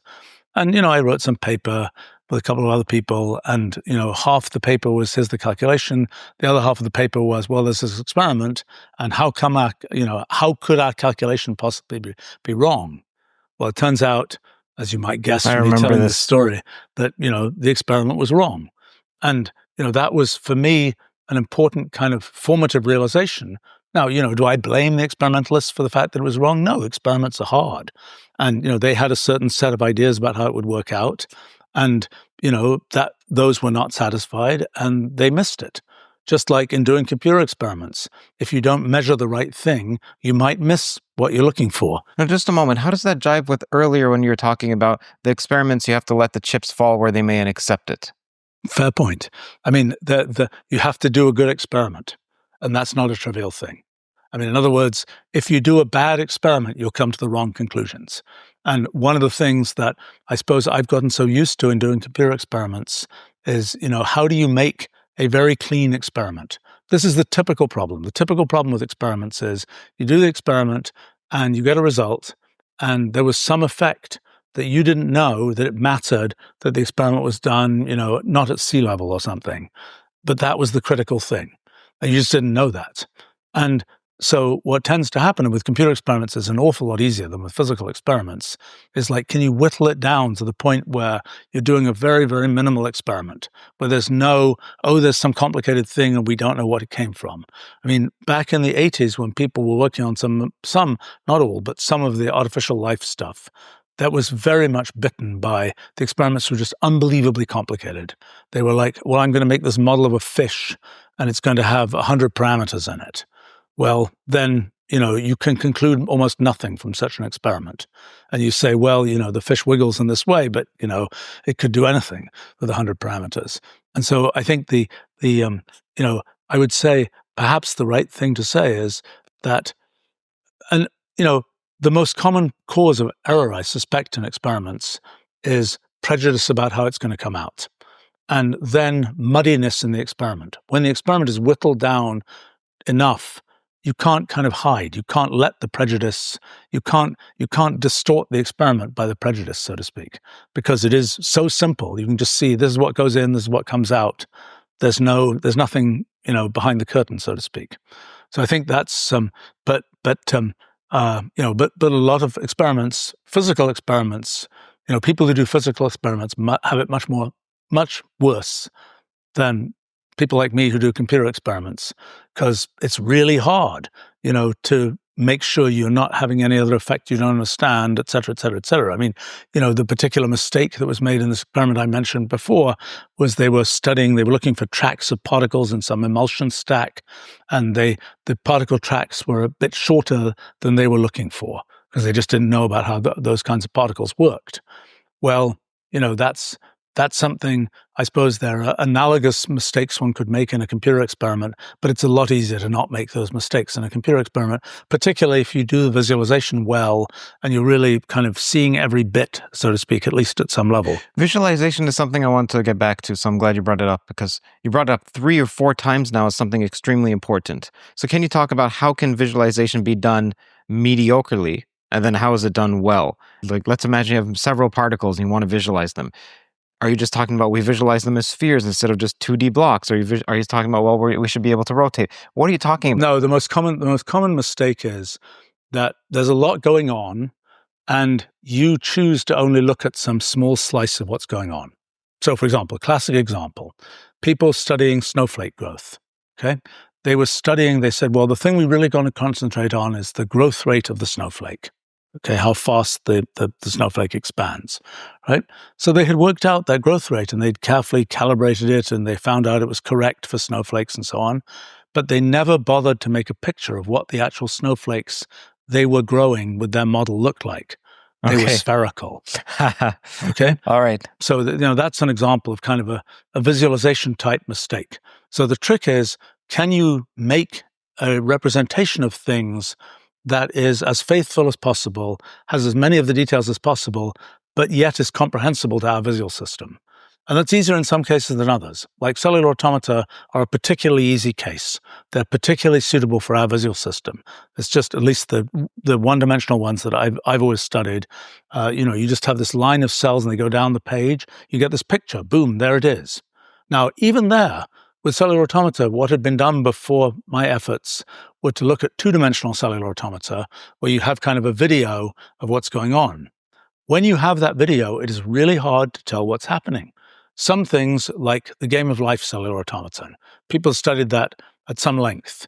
And you can see these gliders moving across the screen, and they look very cool, and you can see glider guns doing their thing and all that kind of thing. But when you tip it on its side and you look at the kind of space-time picture of what's happening, it becomes much clearer what's going on. And that's a case where our visual system, yes, we can see movies, but we don't get sort of in one gulp the whole story of what happened. And so that's another case where the more faithful visualization, if you can do it, it's not so trivial to do it because it's kind of a three-dimensional thing and you can't see through all the layers and you have to figure out how you're going to deal with that. And it's complicated. For the things that I've studied, for example, in our models of physics, where we're dealing with hypergraphs are not on their face trivial things to visualize. And in fact, one of the things that made the physics project possible was that a decade earlier in Wolfram Language, we had developed good visualization techniques for graphs, for networks, which was a completely independent effort that had nothing directly to do with my sort of project in physics, but it was something we did for other reasons. And that was something that was critically useful in doing physics project. I mean, back in the 90s, when I was doing graph layout, I actually found a young woman who was spectacularly good at, on a piece of paper, laying out a graph to have the lines not cross and so on. Later on, she became a distinguished knitwear designer. So I think that was, I don't know what was cause and what was effect, but it was kind of a unique skill. Most people are not, most people can't do it. You give them a bunch of nodes in a graph and you say, untangle this thing. It's really hard to do. I can't do it at all.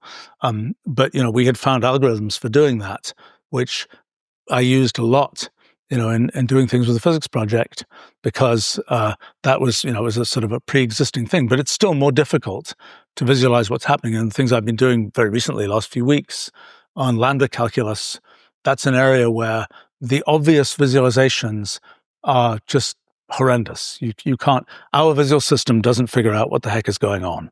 And, it's been possible. I've found some reasonable ways to do that, which are very helpful in getting intuition about what's happening. But that's our highest bandwidth way of getting data into our brains is, 10 megapixels of stuff that we can get through our eyes. And so that's the best, and that's the question is, can you make a sort of a faithful representation of what's going on underneath that you can get into your brain so that your brain has the chance to get intuition about what's happening or to notice anomalies. I mean, somehow I think the story of my life in science devolves every so often, and like it did just a few days ago, into a very large number of little pictures on the screen and going through screen after screen of these things, looking for ones that are interesting. It's kind of a very natural history-like activity. It's kind of like, when do I see the flightless bird or something like this? Yeah. And why do I do that? Obviously, I've used machine learning techniques to prune these things, et cetera, et cetera, et cetera. But in the end, I'm looking for the unexpected.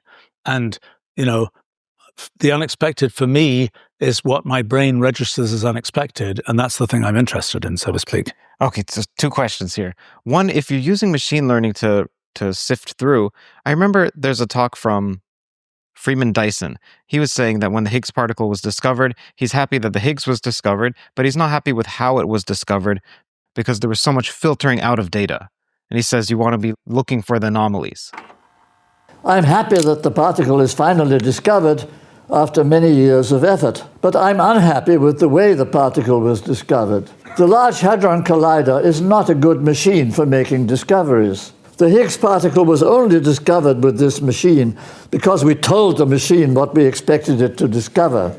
It is an unfortunate deficiency of the Hadron Collider that it cannot make unexpected discoveries. Big steps ahead in science usually come from unexpected discoveries. Do you have reservations about how some of these filtering techniques can be done? Absolutely. You get it wrong all the time. The less filtering you do, the better. The more, that's why I end up with, looking at arrays of pictures, screen after screen of arrays of pictures. It used to be on paper. But I would print these things out and go through sheafs of paper looking for things.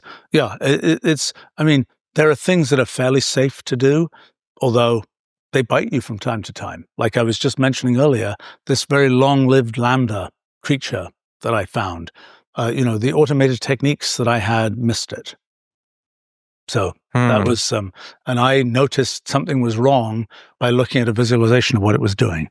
Okay, then the other question was, approximately an hour and a half ago or so, we were talking about bulk organization theory and natural selection. So BOT. Bulk orchestration theory. Bulk orchestration. Got it. Yeah, you made an acronym. Okay, that's a new acronym. Okay, cool. BOT theory. And the question is whether it's critical to how bots themselves work. But let's skip that. So what I want to know is, you mentioned, if I recall correctly, that there was a recent visualization you did in order to make it easier to see the connection to biology. Not quite. I mean, no, not quite. That was related to this. I'm doing multiple projects right now, so that was about a different project, which actually happens to have some relevance to biology, but that relevance is more related to origin of life, and it's a slightly more circuitous route. But so different kind of thing. But let's end the conversation on many people who email you. They email you their theory of everything. They'll say, I have a theory. You have a recent blog post about this, actually. Yes. I have several quotes from that. We can get to that if you like. But how can many of the people who watch this show, many people who are fans of yours, many people who watch Sean Carroll's show or any science show at all, they want to contribute to science.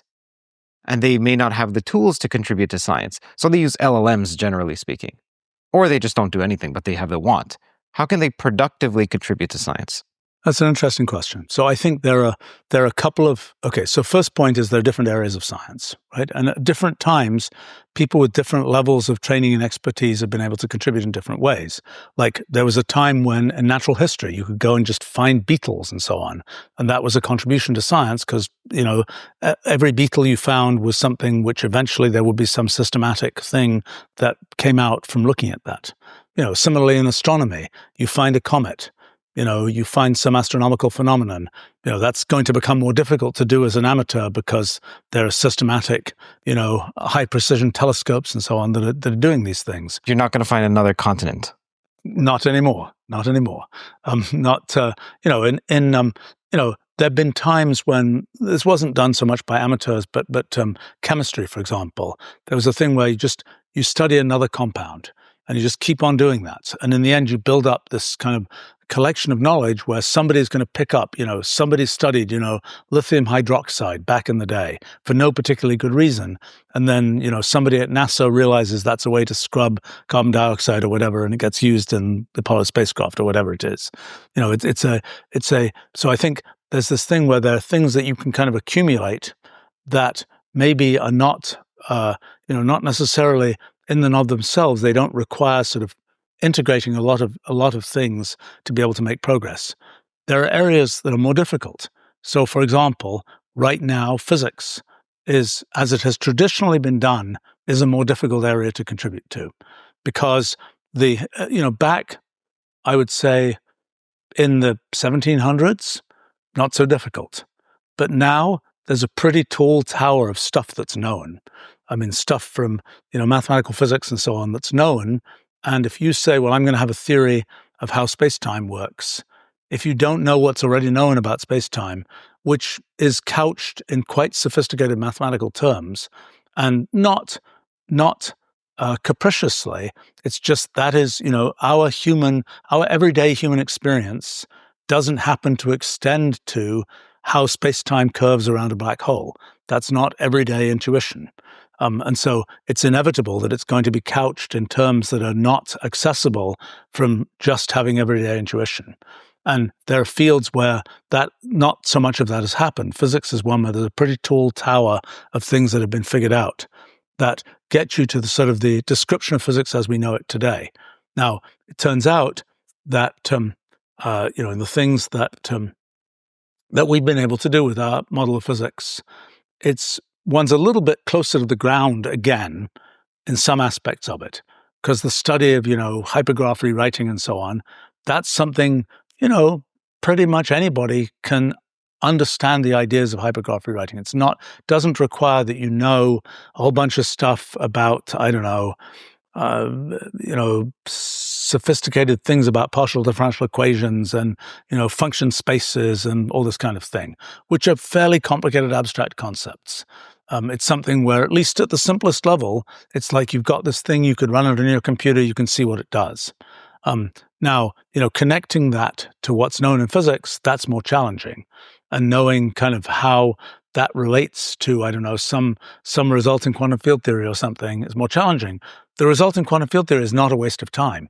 The result in quantum field theory is our best condensation of what we know about how the universe works. It's not something where it's like, forget all that stuff. We can just go back to kind of the everyday intuition about physics.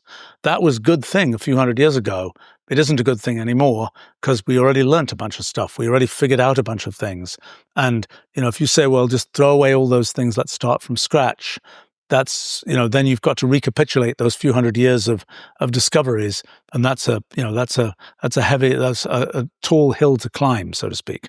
But I think one of the areas where there's sort of a wonderful opportunity for people to contribute to science that is sort of high leverage science is in this field that I call ruliology, which is kind of studying simple rules and seeing what they do. And whether it's cellular automata or Turing machines or lambda calculus or hypergraph rewriting, these are things where, you run it on your computer. Okay, I built a bunch of tools for doing this, which, make it really easy. But, you do this, you're well organized, you won't immediately have intuition about how these things work. At least I never have. It takes actually doing it for a while to have the intuition. And people usually don't at the beginning. They're just like, oh, it'll never do anything interesting. Well, just run it and see what it does. And then, if you're well organized and kind of can develop intuition, you will eventually get to the point where you can say, okay, I see how this works. I can build this thing where I can add some definite piece to knowledge. I can, like for example, we have this summer school every year for grown-ups, and we have another summer research program for high school students. So this year, for the high school students, we had 80 students or something, and I'm the one who gets to figure out projects for at least almost all of them. You define them, or they come to you and you sift through them? No, I define them. Usually, I during the year I kind of accumulate a list of ones I'd really like to see done. And so this year, several students, I gave them projects which I've been wanting to do for decades, and which are just studying particular kinds of simple systems. One was multi-way register machines was one of them. Another one this year was games between programs. Another one was this year was another. There were several, but anyway, these are things where, and I can say these high school kids, okay, they're very bright high school kids, and they're using our tools and so on. In 2 weeks, we're able to make quite nice progress, and we're able to add something. I'm sure those things will turn into academic papers and things like this. And they were able to, starting from just being a bright high school student, so to speak, not knowing, 8 years of mathematical physics type They don't thing. know group theory, they don't know differential calculus, or maybe some. Yeah, they'd probably know basic calculus. They probably, but they wouldn't need to. I mean, this is just a sort of be organized, be careful, and have the motivation and and a little bit think foundationally enough that you're kind of drilling down to say, what's the obvious experiment to do? Don't invent this incredibly elaborate experiment where the conclusions won't tell you anything. Try and have the simplest experiment. What is the simplest version of this that we can look at, and so on. And that, it's really neat because it means it's an area. Ruleology is an area. It's a vast area. It's the whole computational universe. If you say, well, what's a thing that's never been studied before? I get out my computer, pick a random number, and I'm going to be able to give you something that I guarantee has never been studied before. And, it'll have a lot of richness to it. If you study that thing, that randomly generated thing, the particulars of that thing may or may not show up as important in particular in the future, but certainly building up that body of knowledge about things like that is something that is very high leverage science. It's something that is very, it's something that you can kind of be sure is something that's a solid thing that people will be able to build on. One of the things I find striking and a bit encouraging, I suppose, is, you think about something like Platonic solids, the icosahedron, the dodecahedron, and so on. You say, well, that's, you have an object, a dodecahedron, piece of wooden dodecahedron or something. And you go back and you say, well, we find a dodecahedron from ancient Egypt. It looks exactly the same as the dodecahedron we have today. This is a timeless object.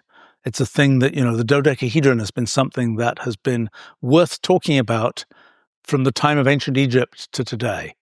And so similarly, these things in ruliology have the same character. They're very abstract, precise, simple, and they're sort of foundational.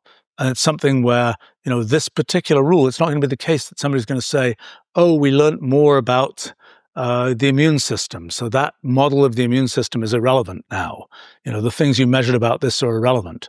That's not going to happen because this is, we're at the foundation, so to speak. This is an ultimate abstract thing. And so anything you build there is a permanent thing.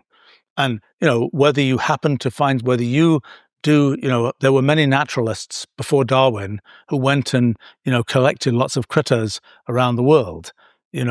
Darwin realized, having collected lots of critters, that there was a bigger picture that he could build. It was still useful for people to have collected all those critters. And, Darwin and everybody else doing evolutionary biology used a bunch of the information that had been collected by those people. It was, it's a different thing to kind of integrate all those things, have the sort of philosophical integration to be able to come up with the bigger theory. But that's a much more difficult thing to do than to add these kind of solid bricks to science. And I would say that, as a person who's done lots of ruleology in my time, it's, if you have a certain turn of mind, it's a lot of fun because you keep on finding stuff. You keep on discovering things. I mean, I'm sure back in the day when, the whole planet hadn't yet been explored, you would go to, some place in the center of Africa and it's like, oh my gosh, there's a tree that does this or this. And this is exactly the same thing. Every day you see lots of things, like in this stuff about lambda calculus I've just been doing. There's all kinds of weird stuff. I've never seen it before. I don't think anybody's ever seen it before. And it's, I'm sure nobody's ever seen it before. And it's remarkable. And it's interesting, and it's kind of, it feels, it's an explorational kind of thing. It's kind of, you get to see for the first time something nobody's ever seen before, and something that you kind of know is going to be a permanent thing, that is going to be a thing that is never going to change. It's never going to be, oh, it doesn't work that way anymore. It is what it is, so to speak. And I think that Ruleology is a great example of a place where there has been a fair amount of sort of quotes amateur ruleology that's been done over the years. It's not been as well organized as it should be, and I fault myself for that in large measure. I mean, back in the 80s, I got a bunch of people interested in this, and a bunch of people, both professional scientists and amateurs, started studying these kinds of things. And I started a journal that collected some of these things, complex systems. But I would say that the kind of the rhythm of how to present ruleology and so on, I didn't really develop as well as I should have done, and I'm now hoping to do that. And it's a question of, for example, back in the day when people started having academic papers back in the 1600s, if you read those papers, they read like today's blog posts. They're much more kind of anecdotal. I went to the top of this mountain, I saw this and this and this. And they have, they're more personal. They're actually, I would say, better communication than what one gets in sort of the very cold academic paper of today, where, particularly I would say math papers are one of my favorite, non-favorite examples, where it just starts, let G be a group. It's like, why are we looking at this group? Who knows? It's just, because it's like it is beneath us, or it is not appropriate, or it is kind of not professional enough for us to describe why we're doing this. But so, the back in the 1600s, when academic papers kind of originated, they were like, like the blog posts of today. So at least my blog posts today, where there's both the content and a certain amount of the kind of the wrapping of why we're doing this, and kind of you have the purpose in mind, and you're conveying it, and you're showing how what you're doing is connected to that. Yeah, right. And it's sort of telling a story more so than it's just saying fact, fact, fact. And I'm just filing the facts, so to speak. I think with Ruleology, one of the things that is interesting is it's a place where, you discover something interesting, you want to just say, this is my discovery. And you want a way to sort of accumulate lots and lots of discoveries without having to always feel like you have to wrap a whole kind of academic story around it. And, the academic system is not well set up for that. The academic system, it's like there's this unit, the sort of unit of academic achievement, which is the paper, so to speak. And, just there's this particular thing that I observed and these particular characteristics. That's not so much the kind of thing that one sees there. It's the kind of thing that one should be accumulating lots of in Ruleology, and it's something that is very accessible to sort of well-organized people who want to sort of work cleanly on this without, as amateurs, so to speak. I think that's a powerful thing, and I'm hoping to have the bandwidth to kind of put together a properly organized kind of ruliological society or something where we can kind of accumulate this kind of information. I think it's a thing where, one of the things that I do and the things that I write about science is every picture in everything I write. You can click that picture, you'll get a piece of Wolfram language code, and at least if our QA department didn't mess up, it will forever produce the picture that I said it produced, so to speak.